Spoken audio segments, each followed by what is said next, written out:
In that day's game, it's the Tanner's postgame show and the final word. Live and in person, home or away at Tanner's Bar and Grill, brought to you by Bauer Infrastructure. Only here on 93.7 The Ticket and theticketfm.com.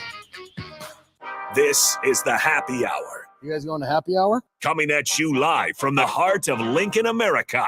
Yeah, I'll come for a couple. Here are your hosts, Nick Sainert. I want to know what it's like to commit a crime without having to spend time in jail. And Enrique Alvarez Clary. C is for chunk. Brought to you by Empire Fence and Netting on 93.7 The Ticket and theticketfm.com.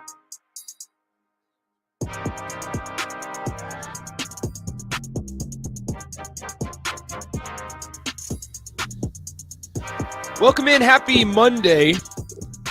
This is the Happy Hour, 93.7 The Ticket, theticketfm.com. Nick Sainert and Enrique Alvarez Clary hanging out with you guys. Rico, what's up? Hello. How's it going? It's going fantastic, sir. I had a great weekend.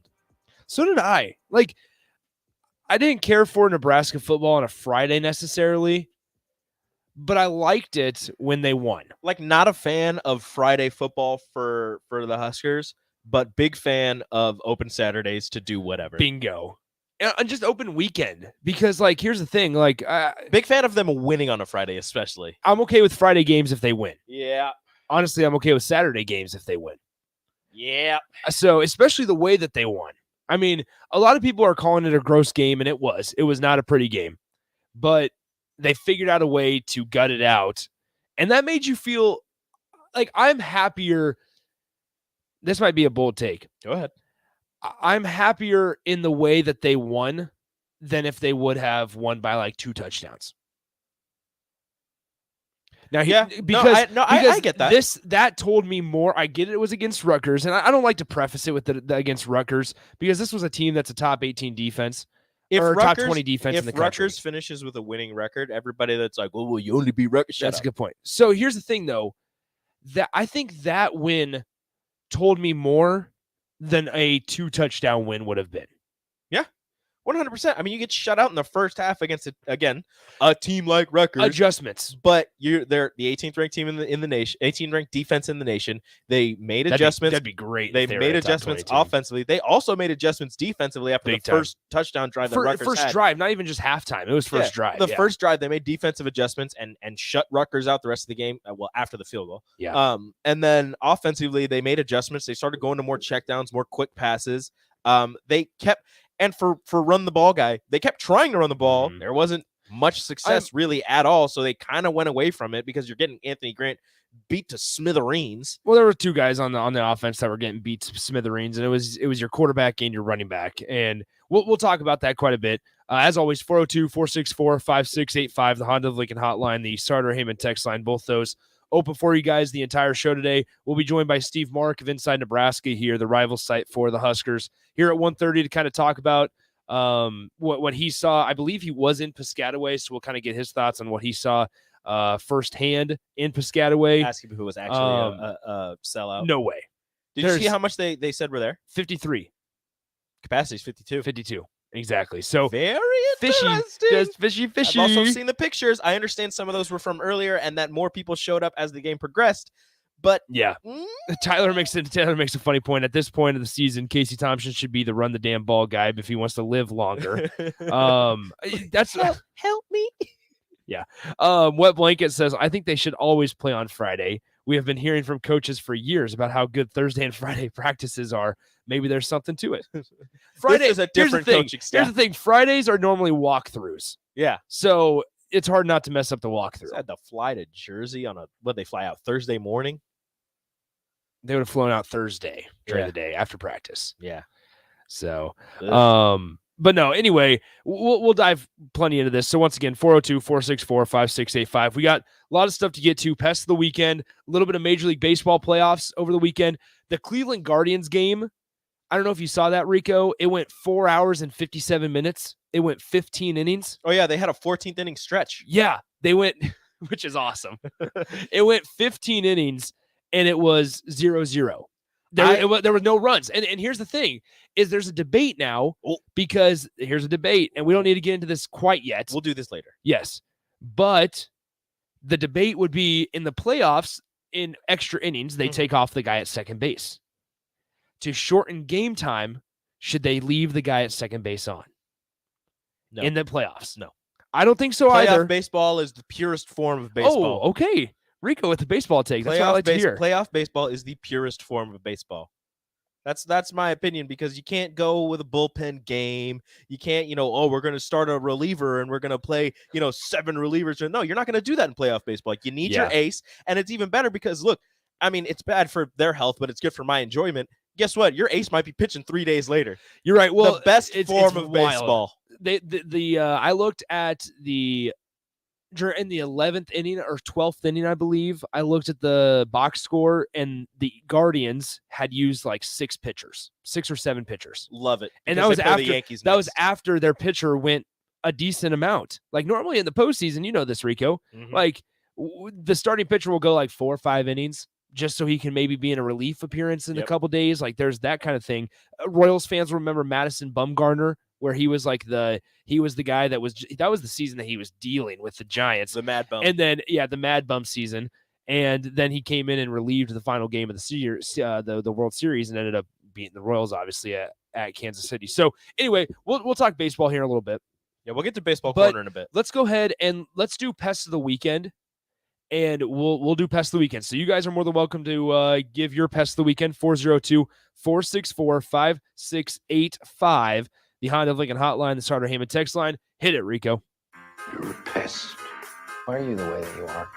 I hate so much about the things that you choose to be. Nick and Rico's Pest of the Weekend on Happy Hour, brought to you by Bats to Rats. Insubordinate and churlish. Your home should not be a zoo to unwelcomed animals, especially during the wintertime. Make sure there's no creepy crawlies in there. 402-310-0904. Bats to Rats, Wildlife Control and Prevention. Make sure you give Dane a call over there. You can also head over to batstoRats.com. That phone number, 402-310-0904. All right, Rico, I'll go ahead and head up first here. All right, go ahead. It also kind of ties into the baseball. Shout out Baseball Corner. Foreign substances. All right? I know exactly where you're going with this. Foreign substances. Joe Musgrove for the Padres. Oh boy, Padres last night. I saw the yellow and brown uniforms. You think Brewers?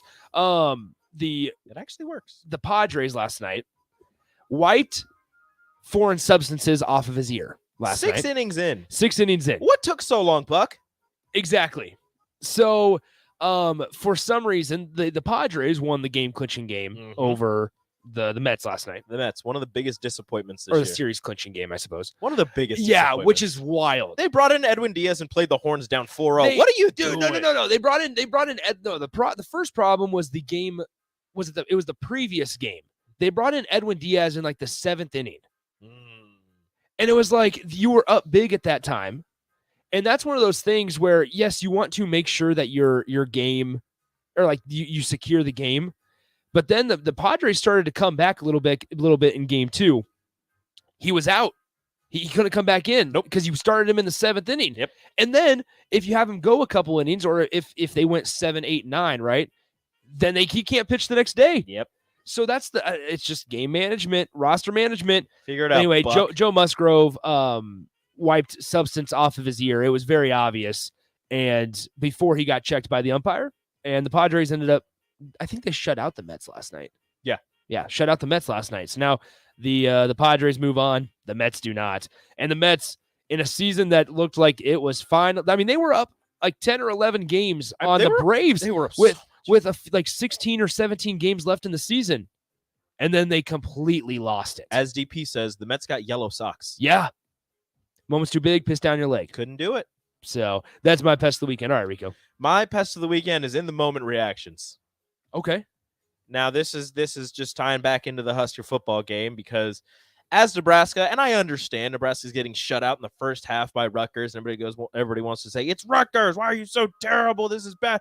But the thing that bothered me the most was people saying, this just proves that Mickey Joseph isn't the guy. There's no way you can give him the head coaching job after this just pitiful performance. You've and I'm heard like, those. it's half of a game. What is going on? Okay, after the first half. You gave Scott Frost 4 years, and you give Mickey Joseph 3.5 games. What is going on? Like, chill out. That's my pest of the weekend is people who just get over emotional for a portion of a game. After the game, if they lost, Everything's all fine. Sure, whatever. But half of the game, and you're just like, this is awful. You're terrible. They still have a whole half of football to go, and guess what? They won. They and you know what else they did? We were talking about adjustments. You know what was the most impressive thing for that game? The clock management. Ooh, that was the first thing in that game. Was scrumptious. That was the first scrumptious. Good word. That was the first thing that Bach and I talked about on the post game show. Was the game management at the end. Beautiful. Timeouts with one side, understanding that, and also being on the same page with your quarterback. Because that was a big part, right? Taking the play clock all the way down to one. Number one, experienced quarterback communicating with his head coach, and the head coach knowing what to do. And knowing what he's doing. Taking it all the way down to 1 second, snapping the ball, running the ball. Bingo. Keeping the clock moving, completing short passes. Can we even say this? Staying in bounds. Anthony Grant had one of those where it looked like he was going to run out of bounds. Kind of turned it up real quick, got like a yard, maybe 2, and then fell down. Like now, granted, you got bailed out with a personal foul penalty from Rutgers. Yeah, well, but hey, that's how many times and I said this on Saturday, how many times has Nebraska been on that side where they've committed a stupid penalty that allowed the other team an opportunity to just milk the clock? But that's the thing. When a team is great was it that Nebraska benefited from somebody else being an idiot? But that's the thing. When a team is milking the clock, you're getting frustrated because there's nothing you can do. Yes. So once you get a shot, and you're just like, oh, and that's what Rutgers did. Like you said, Nebraska's done that so many times. Rutgers, he was upset. He was like, "There's nothing we can do. They're milking the clock down. I just got to hit somebody." Unfortunately, he was already out of bounds. Yeah, and I was pumped. Yeah, it was great. Good stuff at the end of the game, and I'm all for it. Yeah, I'm gonna read some text now. Yeah, let's go and get through some of these pests. Greg and Lincoln says, "What was on his ear? Nothing illegal. He would have been thrown out. There was definitely something on his ear. He wiped it away before the ump got there, and then the ump like checks his ear, like digs into his ear, and then like kind of rubs his fingers together, rubs it on his pants, and then they leave. I was like, no, there was definitely something. Yeah, no, his ear was way too shiny. Yeah, shiny ears, shiny ears, dead giveaway. Yeah, whether it was that, like, who knows what it was. Somebody tried to say it was some heating thing that pitchers use to stay in the zone. I go, that's weird. Why are you putting it on your ears? No, it's not. Dustin H says, Rico's pest should be Chapman with the Yanks. Look, if you don't want to show up for workouts, you're going to get left off the postseason team. Sorry about it. Also, he hasn't been particularly effective this year, so I don't care. Yeah. Rico's pest of the weekend, people being emotional while Rico is the most emotional guy on the ticket. That's good. First off, you're correct. Bear says usage of scrumptious, chef's kiss. Good work, Rico. Thank you. Okay, Downtown Scott says, can we talk about how the stadium was, quote, sold out? They also announced attendance, which eclipsed capacity. These sorts of lies will not help Rutgers win. Bingo. Yeah, we did talk about that. We are going to talk to Steve here in a couple minutes about what the stadium looks like, because I believe he was in Piscataway. So we'll talk about that. Ryan asked, can we stop hearing Timmy Trumpet now that the New York Metropolitans have been knocked out of the playoffs and their, quote, record-breaking season is over? Rico, I tweeted this out. Rutgers ruined it. We might have to stop playing Timmy Trumpet. We will not. No, we will not. I think we need to. We play it once a week. That's it. We play it once a week. Rutgers played it every time that they could. 18 times. Very annoying. We play it once a week. It's fine. All right. But only once. We will never play it more than once. It's only the final segment on a Friday. That's it. Just one time. You can't blame us. If you guys are listening to it every single day, that's on you guys. So, all right. So once again, Pest of the Weekend, sponsored by Bats to Rats, Wildlife Control and Prevention. Your home should not be a zoo. To unwelcomed animals, give Dane a call today, 402-310-0904, or head online to batsrats.com. Bats Rats, Wildlife Control and Prevention. So let's go ahead and do this. Let's go ahead and get to break. We will talk to Steve Mark of Inside Nebraska here in a moment. We'll ask him his flavor of the week. Matt Rule got fired. It's probably going to be Matt Rule. We thought it was going to be flavor of the day. We thought it was going to be Mickey Joseph last week. Oh, yeah, he does. And he threw a wrench at us. Who was it last week? He threw a wrench at us. Wretch. No, he threw a wrench. He threw a wrench. Yeah, he threw a wrench. If you could dodge a wrench, you could dodge a ball. Come on. Who was his flavor of the week last week? It was Brett? No, it was not Brett. It was somebody that he said it and we were like, oh, wait a minute. We were like, no way. My goodness. It was the Wisconsin interim. Jim Leonard. Yeah. That's right. I was like, wow, you really And said then because he just got the interim job. He just got the interim job, and he paired it with what Trev Alberts was saying. So that was why it threw us off, because Jim Leonard just got. So Leonard was his flavor of the week last week. We'll see what Steve's flavor of the week is this week. And we'll talk to Steve Mark about that, about depth chart, and about all other things. And get to your text, 402-464-5685. Just as a reminder, if you guys do have any texts for any of the guests that we bring on, whether it's Steve or whether it's some person from wherever we're talking to him from, shoot us a text. We'll get to those as well. 402-464-5685. We'll be right back. You're listening to the Happy Hour on The Ticket. Follow Nick and Enrique on Twitter at Nick_Sainert and at Radio Rico AC. More of Happy Hour is next on 93.7 The Ticket and theticketfm.com. Your high school football coverage rolls on right here on 93.7 The Ticket. Hey guys, it's Nick Sainert. Join me this week from Seacrest Field for 2 games. On Thursday, we get our first look at Millard West as they travel to Lincoln to face off against Lincoln Southwest. The Silverhawks look to get their 7th win of the season on Thursday, which would be the most wins for Lincoln Southwest in a single season since 2018. On Friday at 7 p.m., it's Lincoln North Star and Lincoln East squaring off. The Spartans still have some work to do to solidify themselves in the playoffs, while the Gators are on the outside looking in. Make sure you tune in this Thursday and Friday for all your Week 8 high school football action right here on 93.7 The Ticket and theticketfm.com.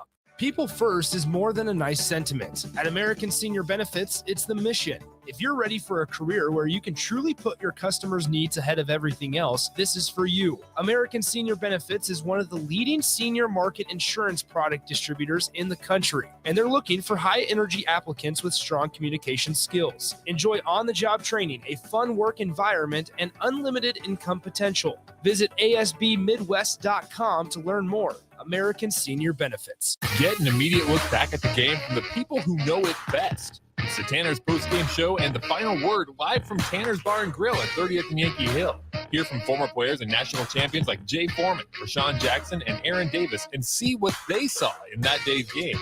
It's the Tanner's post-game show and the final word. Live and in person, home or away at Tanner's Bar and Grill, brought to you by Bauer Infrastructure. Only here on 93.7 The Ticket and theticketfm.com. Problem gambling can destroy an individual's finances, relationships, physical, and mental health. If you are a loved one or struggling with addiction, contact Choices Treatment Center's 24-hour helpline at 402-476-2300. That's 402-476-2300. Wow. Did you ever save me money on my car? Yes, that's why our customers keep coming back. How do you do it, friendly car dealer ? We simply have low overhead and high trade-in values. The next line's yours. Oh. Ready for something better? Mullen Motors is a no-hassle, no-pressure dealership with financing available. Check out the inventory at MikeMullenMotors.com.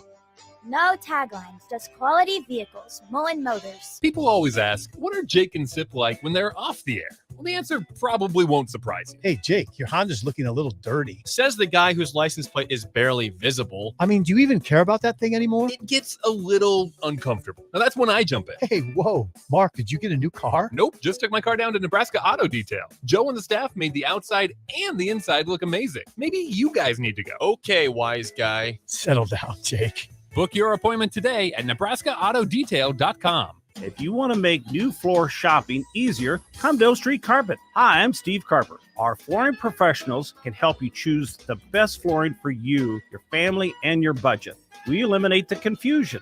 Even better, you'll be enjoying your new flooring much sooner. No 6 or 8 week waits. We'll install right away and save you money on installation. Floor shopping made easy every day at O Street Carpet. O Street Carpet. 1732 O Street. Family owned and operated. Always the best value. Need to send a message? Send it with cake. Congratulations? Here's a congratulations chocolate rum cake from Beatrice Bakery. Thank you? Say thank you with an amaretto cake. I'm sorry that I accidentally hit your mailbox with my car as I was backing out of the driveway and then continued right into your prized petunias. You say that with a lemon drop cake. Everybody knows that.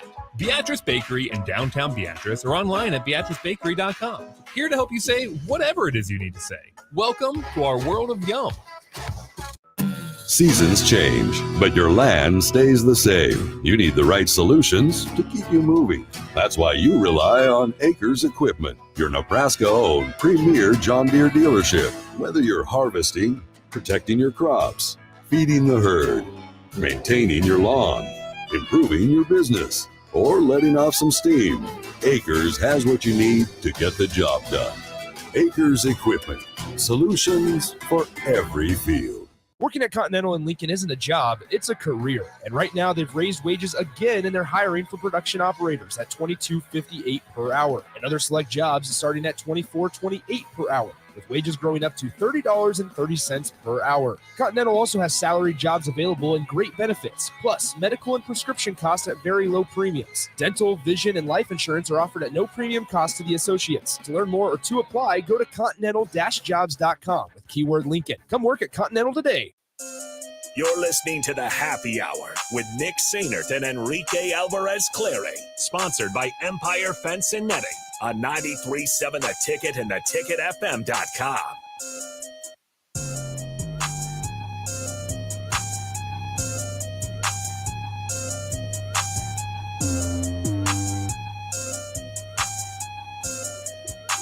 Welcome back into the Happy Hour, 93.7 The Ticket, theticketfm.com. Nick and Rico hanging out with you guys.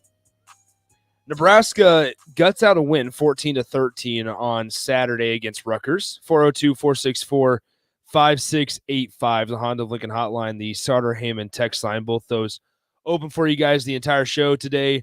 We got plenty of stuff to talk about, but right now we're joined by our Monday guest, Steve Mark of Inside Nebraska. Steve, how was Piscataway?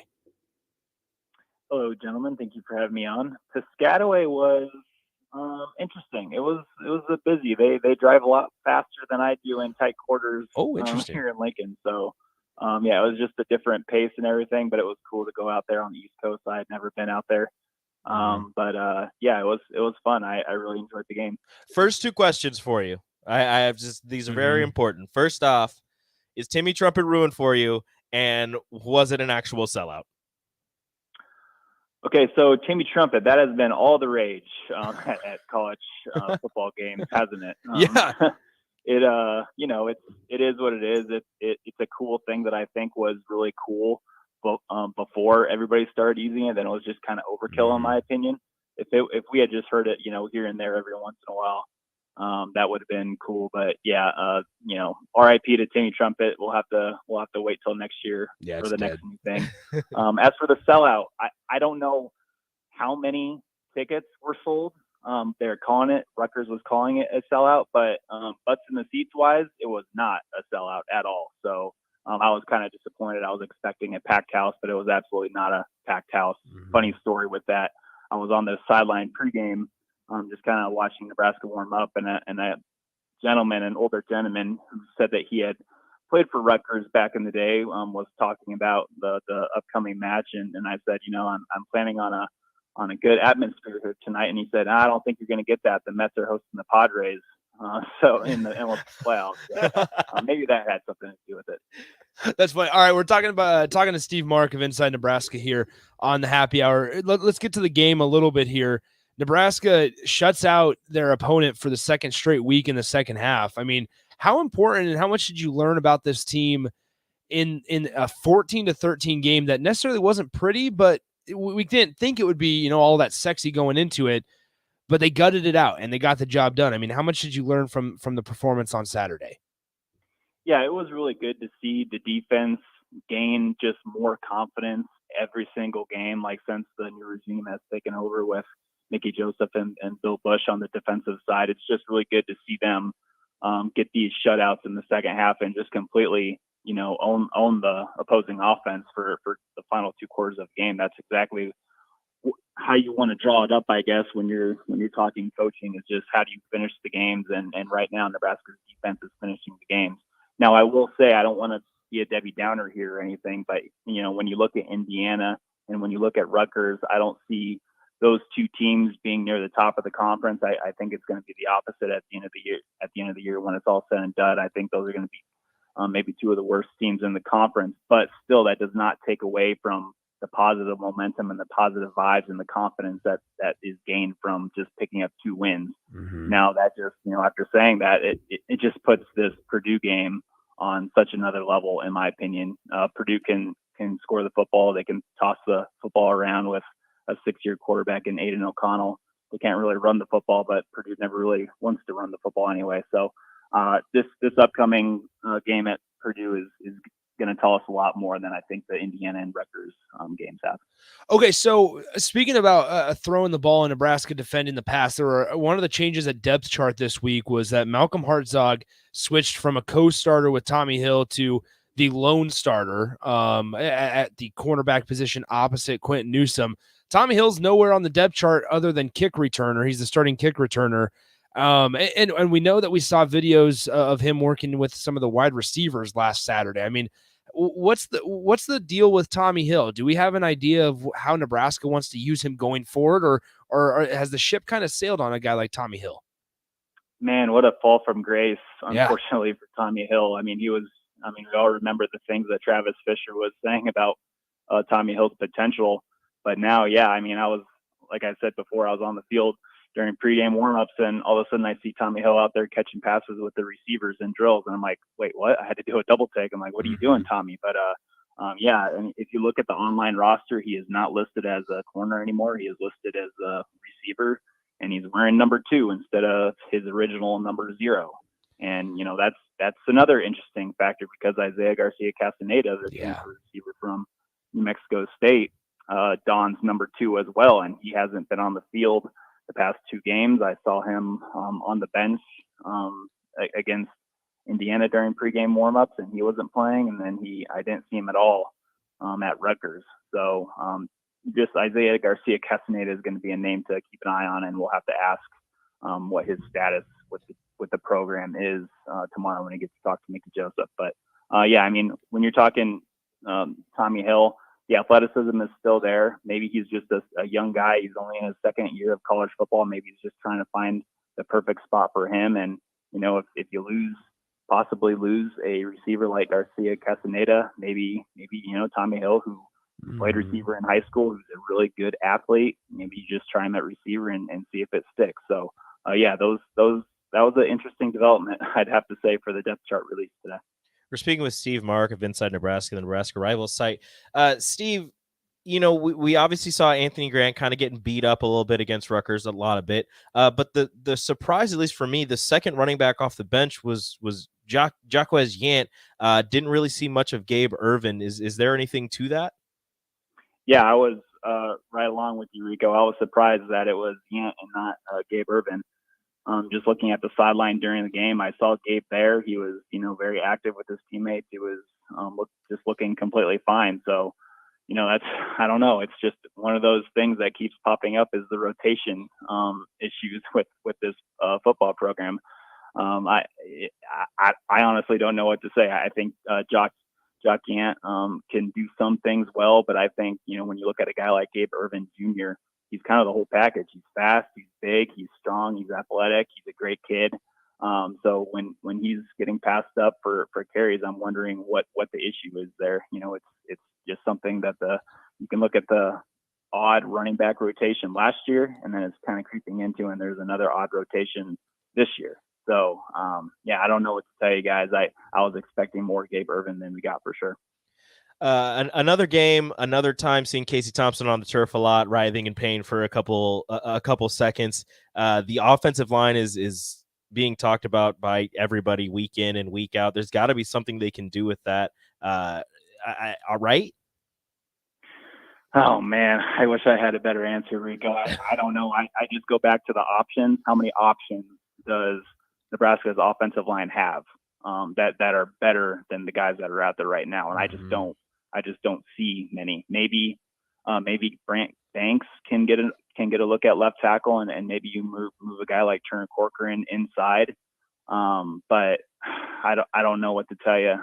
Maybe I think we're going to see a lot more Hunter Anthony. Now, he didn't start the game against Rutgers at right tackle, but he played nearly the entire game against the Scarlet Knights for Bryce Benhart. So maybe that's a change. Maybe it has an effect, but everywhere you look, I just don't this offensive line just isn't clicking right now, and it's at times it's getting dangerous for Casey Thompson. And you wonder, we know everything we know about Casey Thompson and his toughness. He's a super tough kid. He's getting up. He's taking shots, so many shots this season, a couple to the chin, and he gets up every time. But you just kind of, it looks bad when he's taking these hits, and you just ask yourself, is he going to get up from this one? Is he going to get up from this one?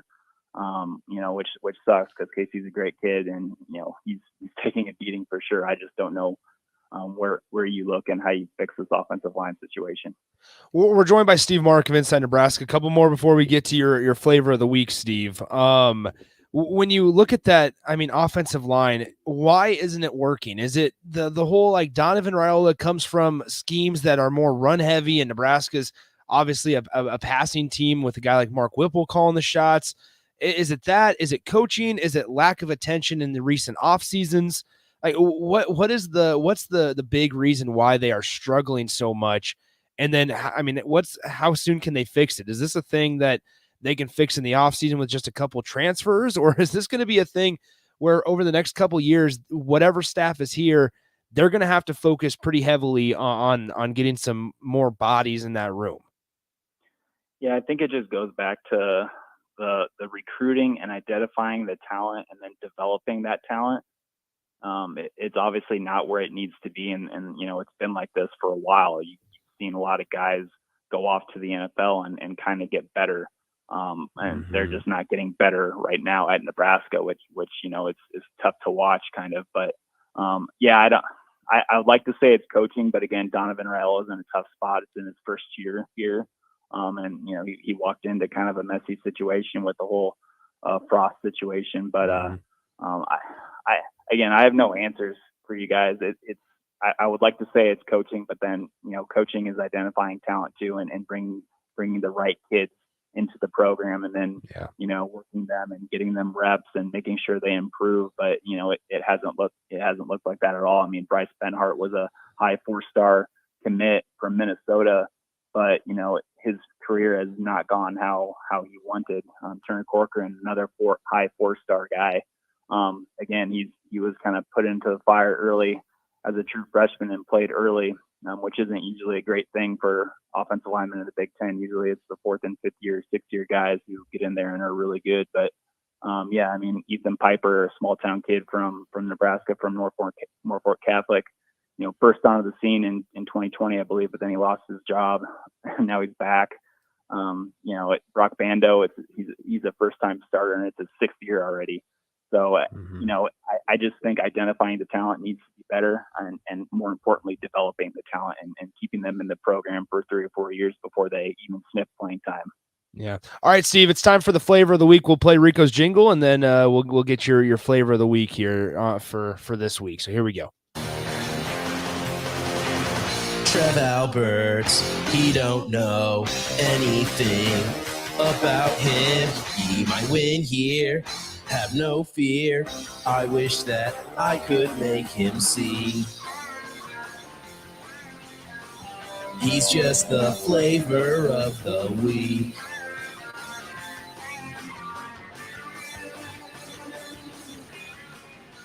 All right. Every time, I always forget about that. All right, Steve, what is the flavor of the week for Mr. Mark this week? Well, it's got to be the brand new flavor of Matt Rule. Doesn't it, guys? How about that? All right, break it down for us. Rocky Road. Yeah, fired in his 3rd season of the Carolina Panthers head coach. Only 5 games in, and he's 1-4. Just obviously, I look at Matt Rule, and I know what he did at Temple, and I know what he did at Baylor. Those are really impressive things. But sometimes, coaches just want to see if that can translate, see if they can translate to the NFL. And obviously Matt Rule is just not one of those guys. I think he's a college football coach through and through. And what you like about him is he's gone into some bad situations with Temple and Baylor, and just, everybody talks about the program builder mold that Trev Alberts looks. And in my opinion, Matt Rule fits that mold. When he took over Temple, they were 4-7, I believe, under Steve Adazio in 2012.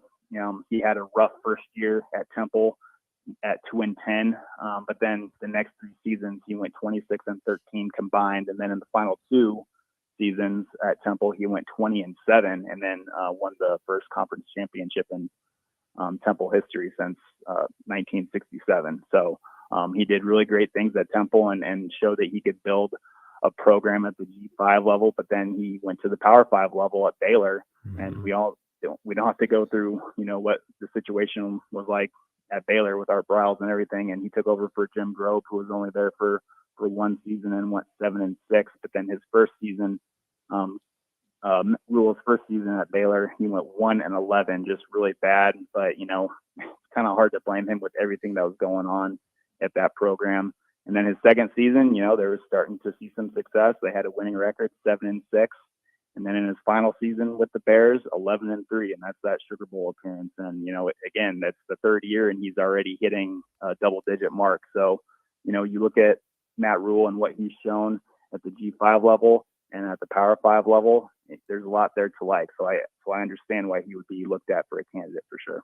All right, Matt Rule. There it is. All right, Steve. Hey, appreciate the time as always, Steve. I will see you tomorrow at the press conferences, and we'll definitely talk to you next Monday. Absolutely. Thank you, Nick. Thank you, Rico. That is Steve Mark of Inside Nebraska. Appreciate his time as always. We will get to break. When we come back, we'll talk a little more baseball because there was a wild game between the Blue Jays and the Mariners, and that's a wild game. George Springer and Bo Bichette collided.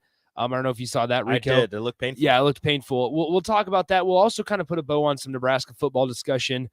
Bring in Nathan for the crossover as well. Get you ready for On the Block with Strick and Nate coming up next on a Monday on the Happy Hour. Download our app by searching 93.7 The Ticket in your app store to stay in touch and listen all day long wherever you are. More of the Happy Hour is next on 93.7 The Ticket and theticketfm.com. Seasons change, but your land stays the same. You need the right solutions to keep you moving. That's why you rely on Acres Equipment, your Nebraska-owned premier John Deere dealership. Whether you're harvesting, protecting your crops, feeding the herd, maintaining your lawn, improving your business, or letting off some steam, Acres has what you need to get the job done. Acres Equipment, solutions for every field.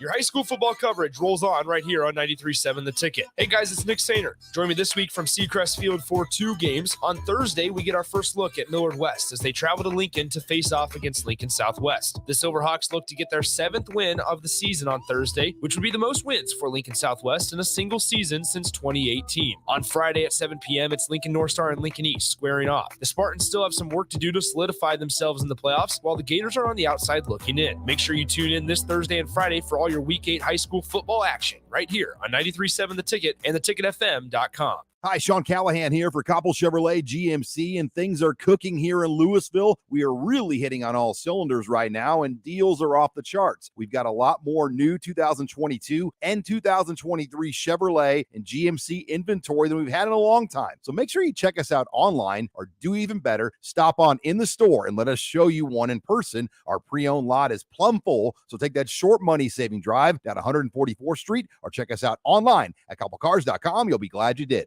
Please enjoy these next few moments of relaxation from Scott and Greg at Mendoza Family Insurance.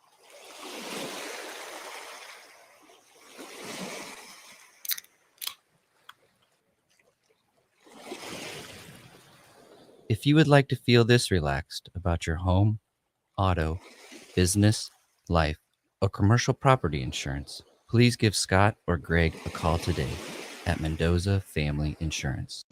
Your home should not be a zoo to unwelcomed animals. Let the experts at Bats to Rats take care of those problems. Dane has been a leader in wildlife and pest management and prevention in Lincoln and the surrounding area for 15 years. He can help you get rid of bats, rodents, and anything else. Whether it's residential or commercial buildings, schools, apartments, or churches, they're always a phone call away. Call today at 402-310-0904 or visit batsterats.com. Bats to Rats Wildlife Control and Prevention. If you want to make new floor shopping easier, come to O Street Carpet. Hi, I'm Steve Carper. Our flooring professionals can help you choose the best flooring for you, your family, and your budget. We eliminate the confusion.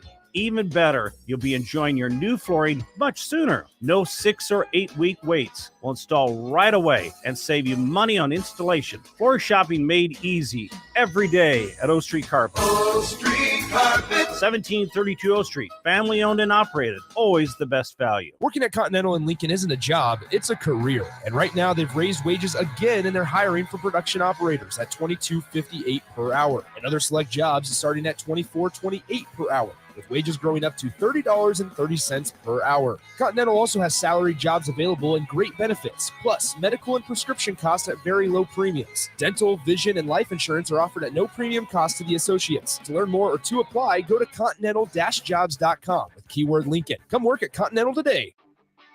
Gaina Trucking is hiring CDL Class A and B drivers.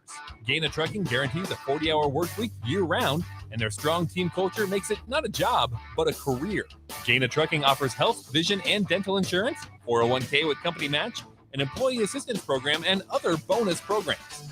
Build a better career today with great team culture at Gaina Trucking. Learn more and apply today at GainaTrucking.com. A good game with good friends. But isn't it time to up the score when it comes to the food? Wings and Rings is here for every football fan. Catch the game on one of their big screens or snag a tail great pack to go. They're cranking up the heat and throwing in mad flavor this season. Stop by your locally owned Wings and Rings on O Street Meridian Park or 48th and Old Cheney in Williamsburg Village, or grab some crave-worthy Wings and Rings to go. Make them your go-to destination to watch your team bring home the win. Wings and Rings. Game time just got better. In every office, there's two types of people. There are those who bring in bagels and those who eat the bagels that someone else brought in. Everybody likes the first person. Be that first person. Weekday mornings at 7:30, you have a chance to win a business box of bagels from Bagels & Joe. All you have to do is shut up, Sipple. 2 questions for you, 2 for Sip. Win, and the bagels are yours. Lose, well, you don't want to lose. You lost Monday, you lost Wednesday, you're a loser. Shut up, Sipple. Weekday mornings at 7:30, brought to you by Bagels & Joe. I grew up hearing that women are bad with money. But like many of you, I spent years paying bills, managing checking accounts, and taking care of my family. So turns out women are pretty good with money after all. And now I'm taking control of my financial future by saving for retirement. It's never too late to start, and there's a great website to help you. Check out WeSaySaveIt.org and jumpstart your retirement savings on your budget and your timeline. That's WeSaySaveIt.org. Brought to you by AARP and the Ad Council. You're listening to The Happy Hour with Nick Sainert and Enrique Alvarez Clary on 93.7 The Ticket and theticketfm.com.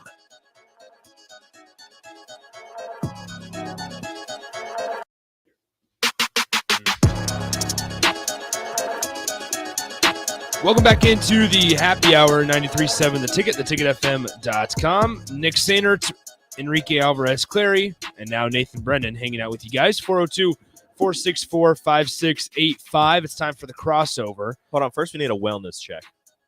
Oh, yeah. For what? Yeah, so how does it feel to just get torched by a Pittsburgh running by back? every team you play? The thing is, I just want to talk about a Pittsburgh running back going for like 300 yards on you. See, I'm okay with it because I told all you guys before the season that I wasn't going to let myself get hurt. I said Virginia Tech is a 4-8 football team. Right now they're sitting at 2-4, so they're halfway there.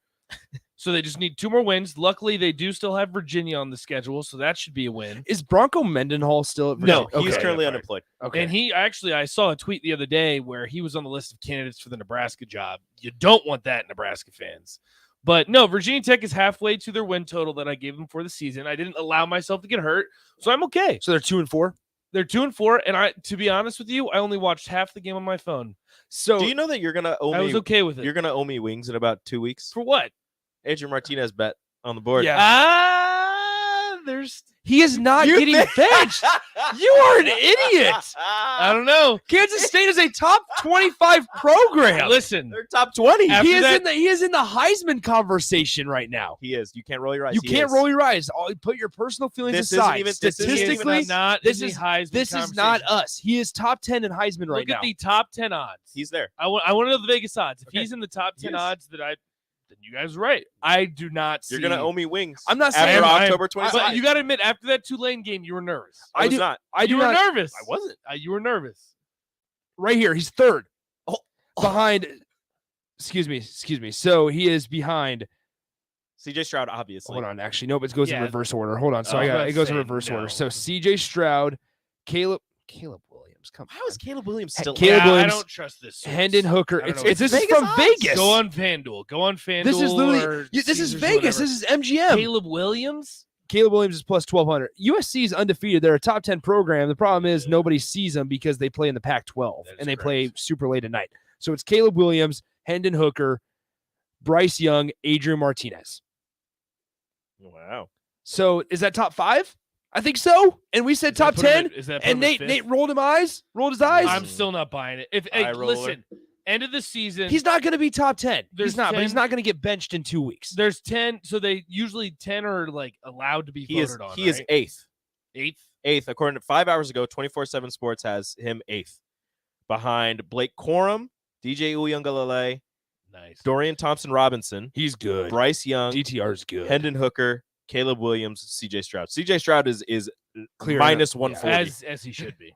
He's going to win. Yeah, no, that was the best. Which we said before the season. That was the smartest bet, I agree future with bet, as well as so I took 2 future bets that included Nebraska, or excuse me, that included Ohio State. Ohio State national champions. I like that. CJ Stroud, Heisman. Stetson Bennett is falling off. Yeah, he Stetson is. Bennett is like 10th. He's not. So, okay, we're going to play a what if game here. But no, I'm not. And sad about here's the if- thing: I will also say I took a future bet at the beginning of the season for Nebraska to win the Big Ten West, and here we are. It's not dead. Here we Also, are. my 9 It's and not 3. dead. My 9 and It 3 is prediction. not dead. My 9 and 3 prediction. That's not dead. That's not. It's not dead. It's not dead. It is It's not dead.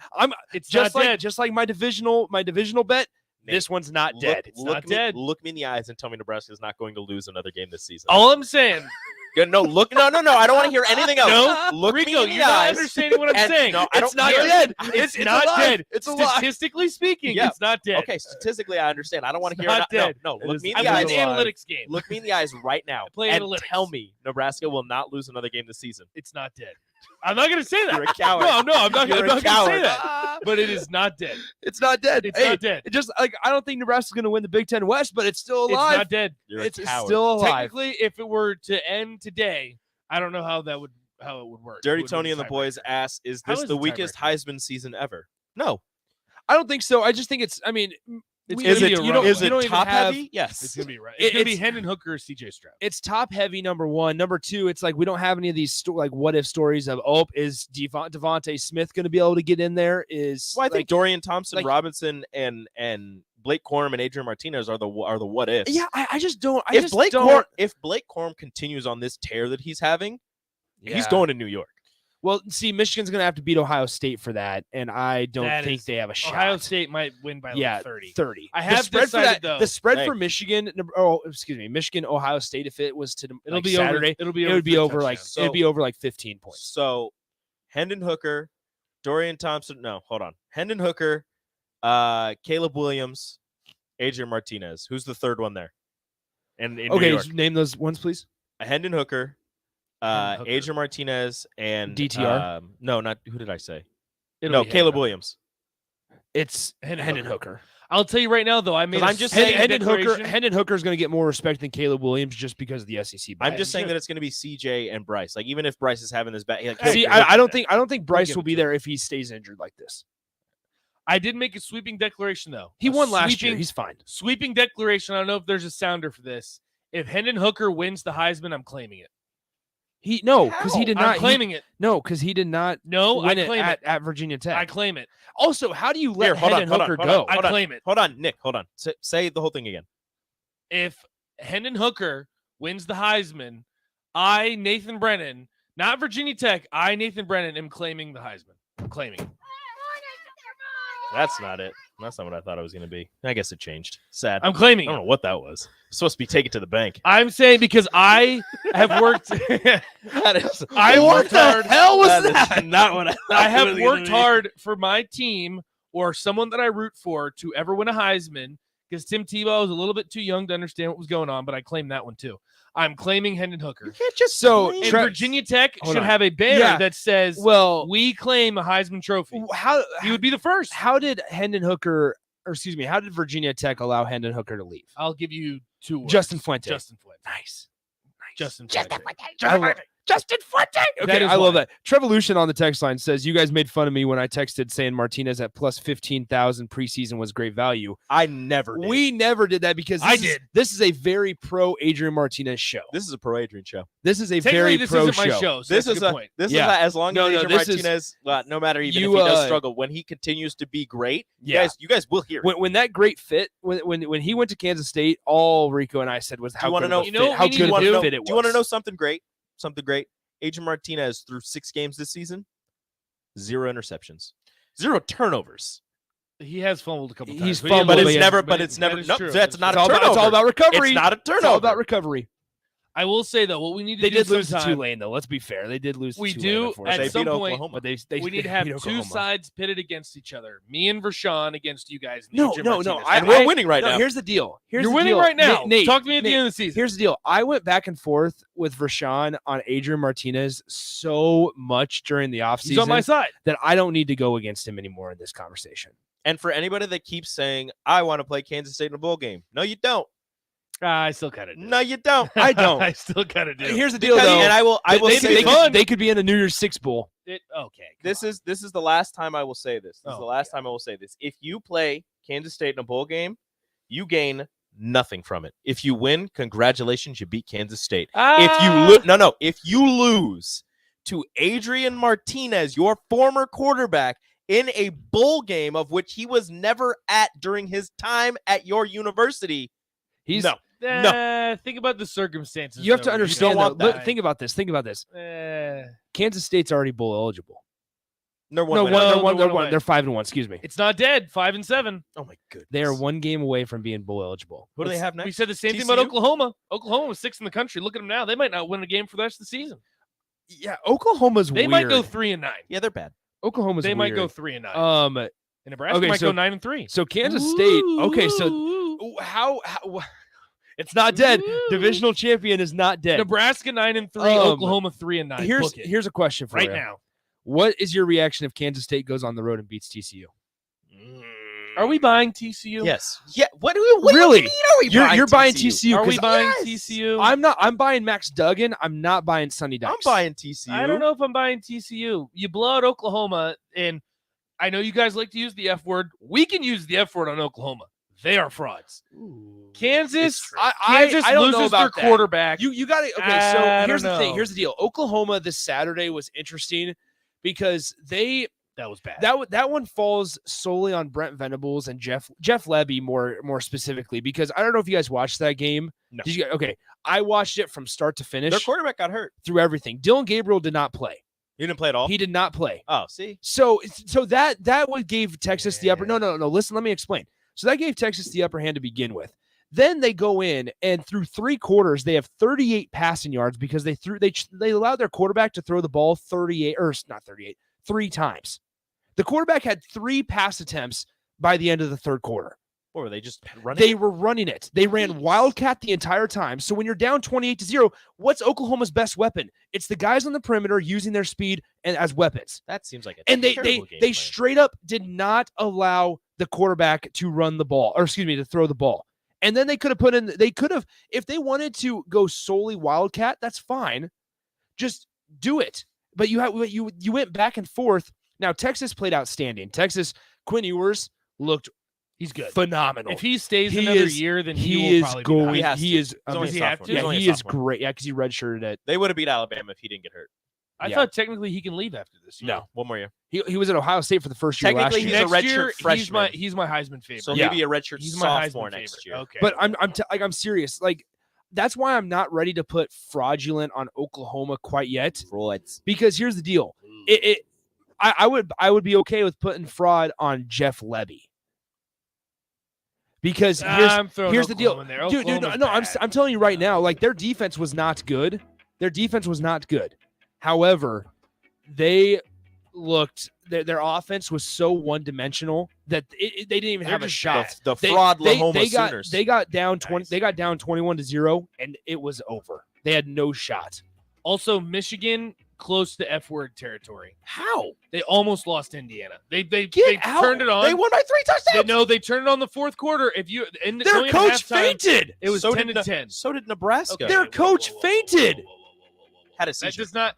Or He had had a seizure. Say- And also, he that collapsed. doesn't excuse the fact that a team in Indiana that's bad, they almost. So, I wish we didn't have 10 seconds. If Nebraska, I'm not. No, No, we're not going to do this. We're not going All right, we are going to have words tomorrow. Yeah, that's interesting. We'll continue this. We'll continue this tomorrow. On the Block with Strick and Nate's coming up next. Stick around.